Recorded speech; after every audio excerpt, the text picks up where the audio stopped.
Okay, Excellent. good morning. We're Good here morning. with Johnny Land. Good morning. Johnny, tell us who you work for. I work for an agriculture chemical company called Valent, Okay. and we make products for vegetables and citrus and things like that to help the grower make a better crop. Okay. And how'd you get into the business? I went to Florida Southern and studied citrus at Florida Southern, and got out of Florida Southern in '81 and applied with some different chemical companies and got a interview and was hired by, then it was Chevron. We've Okay. since become Valent, but was hired by Chevron to be a citrus salesperson in the state of Florida. And how did your family get into the citrus industry?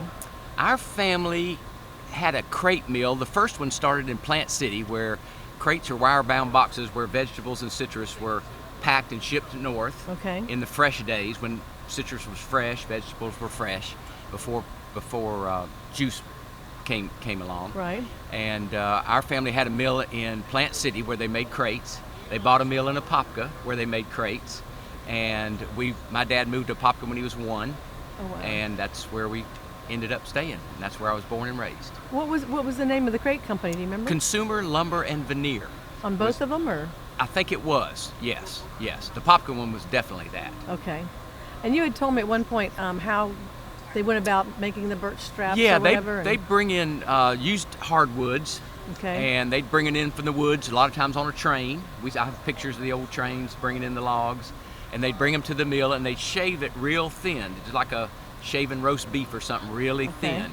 And they get these real skinny slats of hardwood. They dry them either by heat or out in the sun, and they dry them flat. And then they have machines and people that put them together with the wire bounds and the staples, and it came out a crate. So Okay. that's how they produced it. Do you remember how long they did the birch straps before they went to the aluminum, or?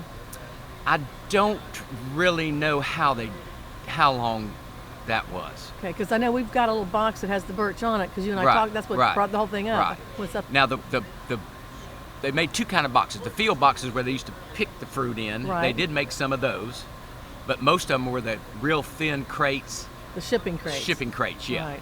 And then so they shipped fresh citrus in those crates, probably up to and just past World War II, Right. and then they came out with waxed paper boxes that oranges and grapefruit and things are shipped in now. Right. And that took away. They're so much cheaper than the wood-bound boxes. We were out of wood at that point, Yeah. I think. so that killed that market in the citrus Right. market. But they still sell vegetables in the sweet corn, In those little squash, crates. those kind of things still come in the wire-bound boxes. Right.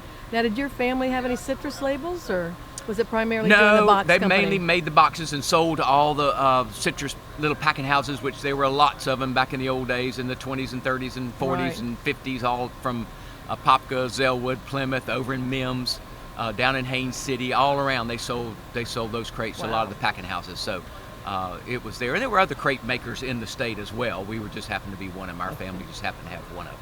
Now, did you know a lot of the big growers back at the time? Or did your family know a lot of the big growers Yeah, back they at the time? did know a lot of the big growers, and my uncle's in the legislature for a long time, so Really? he got to know a lot of them, and he was on a lot of ag committees and did What was things your like uncle's that. name? Henry Land was in the Okay. He's from Tangerine, Florida, just up outside of Apopka. Okay. And so they had a lot of contacts with growers and packers.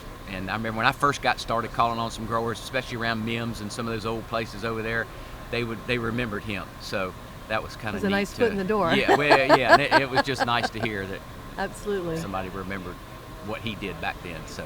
So what were some of the old names back then? Some of the pioneers that you remember? Well, around Apopka, the Edwards family around Apopka, Bill Edwards and some of those folks that started Plymouth Citrus and that kind of thing were Right. around Apopka at the time, and that was a big deal. One of the first juice plants that really got the thing going, and Coca-Cola I think bought it after that and still did some stuff, but I think that's right. But my first was hanging around folks, my dad's buddies like George McClure, who Peter's dad, and we would always, as little boys, run around the groves out there. That he worked for Libby's out in Zellwood, and Libby's had a lot of groves in Claremont and Zellwood and Okay. places like that, and Mr. McClure ran those groves, and so we kind of grew up in those groves, running around fishing and shooting rabbits and things like that. Right. You might not want to have that on there, but enjoying hanging out in the orange groves and learning and just being comfortable there. And so that's what kind of got us going. And then we went to Florida Southern and studied citrus, and off we went. Now, you were there when Professor Mack was there, right? Professor Mack and Dr. Pravat were there. Oh, yes. great. So both of those guys are in the Hall of Fame. So Yes. what do you remember about them the most? Dr. Pravat was a very good character. Florida Southern was really a great school for putting together, preparing you for citrus production. Right. You know, just whatever it took. And that was, as you see in the industry today, a lot of Florida Southern guys Absolutely. are sprinkled all through the industry in the Hall of Fame, things like that. So Dr. Pravat was very good at teaching us common sense things. He'd take us to the grove and do things. We'd go to people's big operation productions Right. and learn. We'd go to juice plants and learn. We'd do lots of things that gave us a good foothold in preparing us for what we were going to do in the future. I remember one of his big sayings was the footprints in the grove. You can't be a good production manager if you don't put footprints in the grove. That's right, correct. Yeah. Yes. I think he was the one who coined that, but I know a lot of people say it now. He told us that, and that's probably where it came from, Right. is some of his students getting out in the grove and saying that's what you have to do. You have to get in there and watch it. You have to look. Yes. So now, Professor Mack, did you have a lot Professor of interaction Mack, with him? I didn't have a whole lot of direction with him. When I got to Florida Southern, I'd already been to Auburn and had a horticulture degree from Auburn, so I came down and went through the citrus program. And but he was very he was old school professor, which we all liked that. yes. Mhm. And he was he loved that department at Florida Southern, as did Dr. Pravat. They both did, were just absolutely. true lovers of what they did. Yeah. And the industry should be very thankful for them for doing that, because it's they've left a legacy, as you mentioned. They're both in the Hall of Fame, so Right. it's it was a great opportunity for all of us to get to study under them. Well, Professor Mack was the one who started the Citrus Archives, and actually, Yes. I think it was Ben Albritton, but I'm not sure. It might have been somebody else. No, it was I think it was J.D. Alexander, who actually got it. It's the state of Florida Citrus Archives. It's actually recognized by the state of Florida. Okay. I think Professor Mack was the one that got That's that. right. He did place. start that. Yes. Yes. So yes. now, some of the people you went to school with are all in the industry today, probably. Who were some of those people? Yes, well, we've got quite a few that B.C. Hollingsworth we went to school with him. And what does he do? He was with Hollingsworth grows down in Arcadia and down in Okay. Hardee County and all down in there. They've got a lot of ranches and groves down in Okay. that part of the world. We've got, of course, Peter McClure went there with us. We went with a lot of folks like John Crum and just quite a few people that, I mean, that were out there. When Dr. Pravat went in, there was just a ton of Right, people right, who showed up for that. It right. was really nice. Right. So, but Right. like you said, there's a lot of, like Jim Snively, and I think he was the one who came up to me and said, why isn't so-and-so in the Hall of Fame? I said, well, because you have to nominate them. Oh, okay. You have got to nominate Okay. somebody to get them in. So. Okay. But so some of your experiences in the industry, what are some of the characters that really kind of stand out to you that you knew? Y'all are cutting and splicing this Yes, stuff, right? Okay. absolutely. So I got to rack my brain to remember some of the stuff that had been gone for so long. But Well, they're just such, I mean, back in the day, we had such individualists in Right. the industry. I'd love to try to bring out some of the memories of those people, because we just don't have that opportunity to get that information out anymore. Right.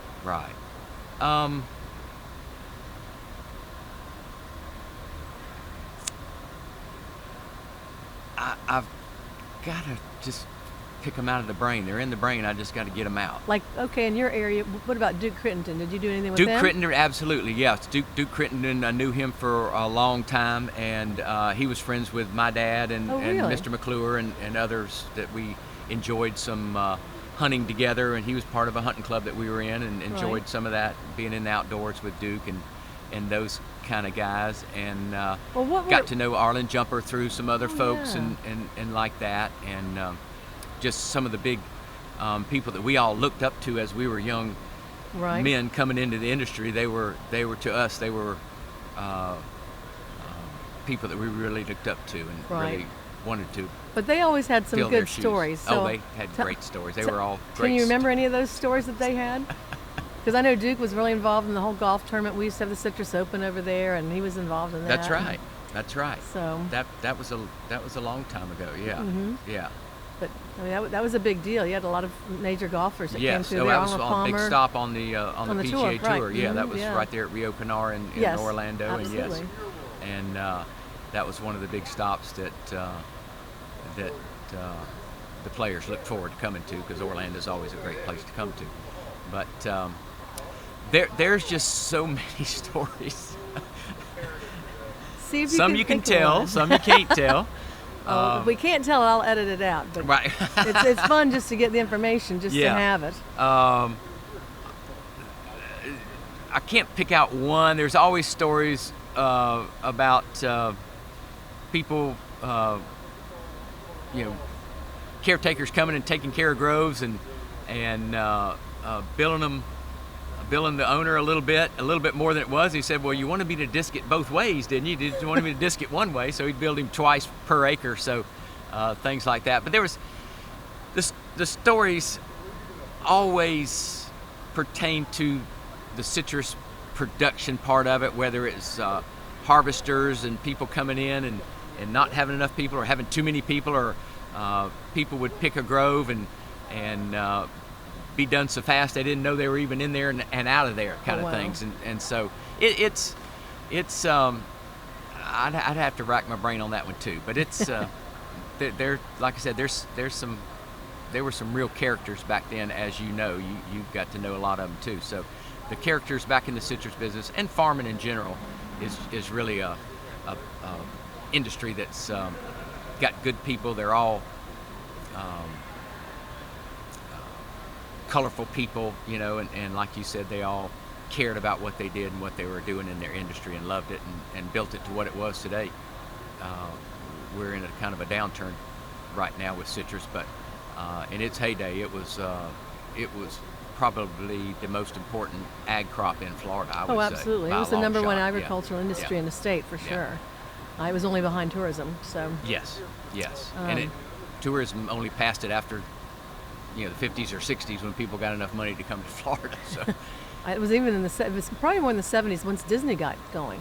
Disney probably is what flipped that. Right, Yes. Now, did you know Gilbert Bowen at all? Do you remember him?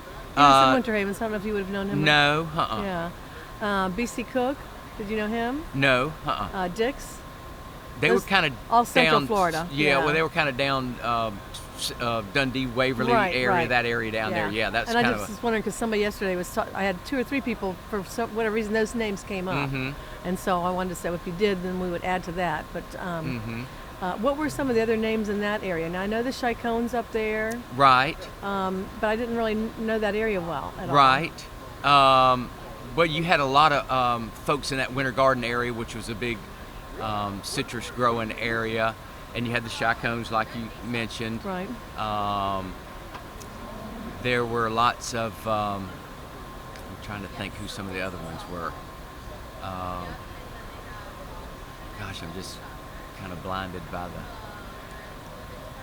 and it's been a while. Citrus has been out of there for quite a long time. But Postal Colony, which was a big deal over in Claremont, they had lots of groves there. Tell me about that one, because I just read about that recently, and it was like something where the postal employees did actually. They did. It was like a retirement fund for postal employees, and they came and bought little 5-acre blocks of citrus in their retirement funds. And Postal Colony was the company that set up to take care of all that, market it, take care of the production, market it, sell it, and then give the return back to the postal employees. I thought that was really unusual. I didn't realize what that was. I just thought it was somebody's name. Right. No, that was actually a part of that. And of course, the freezes in the mid '80s took most all of those groves out, as they did most of the groves in Lake County. And that was a bad time for Lake and Orange County. I think Orange County had roughly in its heyday 150 to 170,000 acres of citrus in it, and Lake County might have had more than that, because it was more rural than Lake County. You had a lot more land to plant citrus on. So there was a couple 100,000 acres of citrus in Orange and Lake County. Right. And the freezes in the 80s, where it got down to 15, 17 degrees in some of those low pockets, and it just split bark. It just split bark, and it really decimated the citrus industry in those counties. and for a while it decimated the economics in those counties. A lot of those little towns, Clearmont, Popka, little things like little places like that, depended on some of that type of income coming into those growers, those people that worked in those citrus groves, to spend money in those towns and make the We had economy. Golden Gem and Lake Region up there, and those were both, yes. Plymouth Citrus and all those people that were up there, that was a big hit to the economy in those places, and it probably took a good 10 years after that before land developers came in and saw some of the cheaper land that was left over by dead groves, to really start bringing the economy back step by step by step. But it really was a big hit for the Central Florida economy when the freezes hit. And we had one in 83 and 85 and 89, so those really just step by step took all the citrus decade, right out. Exactly. It was basically gone after that. So it was quite a blow to the industry. And of course, we were all just coming out of college and getting started, and we were wondering what I was right there ahead with for you, us. yes. Yeah, I mean, what's going to be left for us? Is anything going to be there? But it did. It just moved farther south. And of course, now you have it down here in the Fort Myers, LaBelle, Immokalee area, and it moved on both sides of Lake Okeechobee and things like that. So it was viable all the way through where we are now. So. But, now, did you remember there was something up in that area? I know it was in Lake County. I think it was called the Governor's Grove. Do you remember that at all? I do not. It was something where they had planted a little tree. It was like 400 feet or whatever. It was a tree for each governor of each state. I have not heard that. And no. they would send them a box of fruit from it every year. And I saw that on a postcard somewhere. I have not seen that. That sounds like something up in Umatilla or somewhere I think up in it was that. Lake County, but I can't find where exactly it was. It just said Governor's Grove and whatever. I have not heard and that. So John is looking for it for me. John Jackson's looking for that? Yeah, Yes. yeah, He might know. So, if there's somebody that can find it out, John Jackson is going to find it out. Yes. Yeah, he's the one who started all these. So got it going for us. Yes. So. Yes. And you're mentioning the growers and the key industry people, and you can't forget some of the people like John Jackson who were big helpers in bringing this industry along for 40 or 50 or 60 or 70 years. Right. Their expertise and research and things like that, and knowledge coming from their university backgrounds and things like that really help the growers. It's amazing, the extension agents and their love of the industry and their ties to the families, and people don't realize how deep those ties go. And their love was hand in hand with the growers and the packers and the shippers and everybody that was involved, and it's a great thing. That type of situation really makes your industry grow and become more efficient and tighter, and you get a lot of industries, a lot of farming industries where universities aren't really tied into it and extension isn't really tied into it, then you have some issues and you don't progress like you should. Right. Well, here it's been a wonderful university extension system in Florida for sure. It really has. And of course, Lake Alfred and all their research that goes on there has been wonderful through the years. A lot of the old research folks that have come through there. And the guy that was sitting with me, Craig Campbell, his dad was a researcher, not in citrus, but in tropical fruit in Homestead. And Craig was born in Homestead and raised in Homestead. Oh, wow. So he knows the extension people, and he's worked with a lot of those older folks that were at Lake Alfred that if y'all ever want to get into that end of it and get some of the Whitesides and McCoy and all those kind of folks that were over there when we were going through school and really taught us and would come and speak with us, that would be something to keep a history of that too. Okay, I might have to talk to him to see. Yeah, just in general. and well, Lake Alfred has histories of those folks, so you can get with Mike Rogers and say, hey, we want to do a little history of 80 years or 90 years or 100 years of what Lake Alfred has done for citrus and do a little background on that. That might be something. Yeah, that would be interesting, absolutely. Worth doing. So now I had one other question for you. So you had seen the progression of the citrus going down south. Right. Can you tell us a little bit about that, as far as what your knowledge and how you guys just coming out of school and probably having to worry at that point, do I have this career in citrus anymore? Right. We watched the freezes basically take it all out of where we were born and raised, and citrus was our love up there. Well, it's not there anymore. So the growers and the big growers saw there's lots of land in South Florida. The risk of a freeze would be less chance there. And it had been on the Indian River for since the 50s and 60s, Oh, probably. So even a long earlier time. than that, Even yeah. earlier than that. So they knew the advantages of moving south, what that would bring for being able to grow citrus and Right. not worried about the freezes of Orange and Lake County and even northern Polk County. So when the opportunity was down there for basically just vegetable farming down there at the time and ranching cows, Right, okay. lots of land and probably cheap land that they could go get, and they had to put in a little more effort to grow citrus down there. In Orange and Lake County on the ridges, you just plant a citrus tree and it loves it. Down there, you had to bed it and drain it and do things like that. You had to take a little more care in growing citrus down Right. there. But they went through the effort to do that, and it paid off for them. They grew a lot of oranges, came out of South Florida on both Okay. sides of Lake Okeechobee. So Right. it Good. was it was the move that they had to do to stay in the citrus business. And do you remember who some of the major names were there? A lot of the big Coca-Cola and a lot of those guys that I think went down that way and planted citrus in those kind of places. Okay. I know from up in Winter Garden, McKinnon's went down that way. Oh, okay. And planted some citrus down there after theirs got frozen in Orange and Lake County. And probably some of the even the bigger guys from down in the Waverly and Dundee. I think Bob Paul was a big. Bob Paul big- went down big there and person was there, and yeah. he had a juice plant and planted orange I growth. remember he had a juice plant. I I'm didn't know pretty that. sure he did, but I don't check know. on that. Yeah. And planted a lot of citrus down that way. So it had to move down that way they didn't want to have to take the risk again in Right. Orange and Lake County. But that's Now you had mentioned also, and I just want to go back to it because I have some information on it. Plymouth. Plymouth Citrus Growers. Mhm. Yes. So that they had their juice plant. Right there, it was right there in Plymouth. Uh-huh. And what did that? I think they started that actually. I can't remember if it was where it actually started, but it was either in Claremont or right there in Plymouth.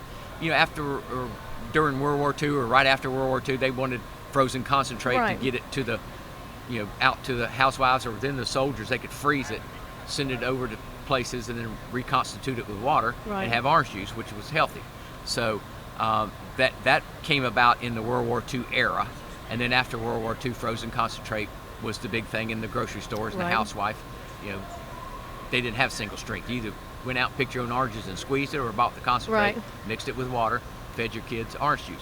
So, but that all occurred right up in that area. Those people learned how to do that, how to evaporate it down and get the orange juice into a concentrate, Right. and just basically take the water out of it and So- go with that. So that all started either at Plymouth Citrus. I'm pretty sure they were big in it. And I know they're big enough because I have a postcard that says it was the biggest concentrate plant in the world at Yes, that it time. was. Yes. So I just didn't yes. know how. It must have affected that area quite extensively because it was the only thing. It did. Yeah, it was Yeah. the biggest employer probably in that part of the world. And of course, they had groves as well. Okay. Plymouth Citrus Growers and then Plymouth Citrus Co-op. They're all kind of linked together. Right. I'm not sure if they were actually linked together as a company, but that the They had- oranges came in and made the concentrated orange juice.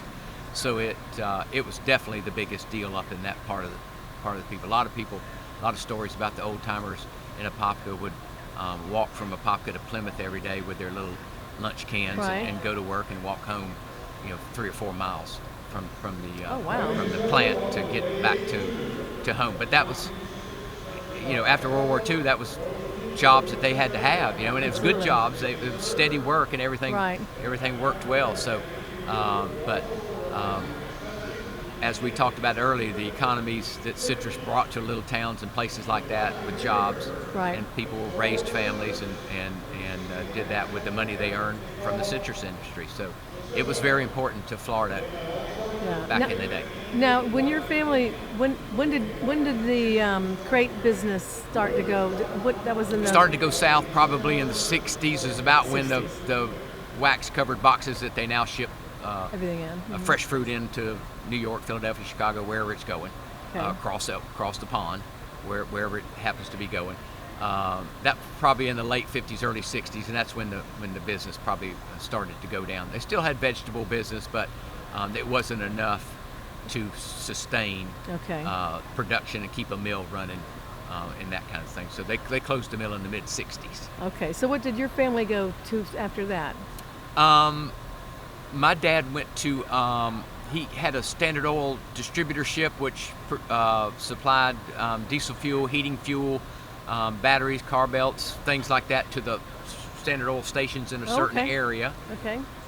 And then in 1949, he was elected mayor of Apopka. Oh, wow. And was the mayor for 62 years. 62? Yeah.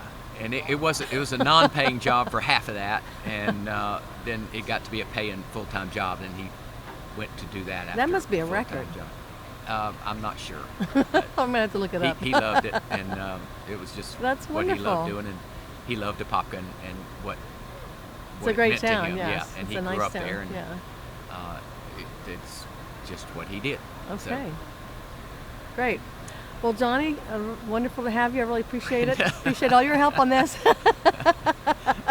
Being it in was the my hot seat. pleasure, Brenda.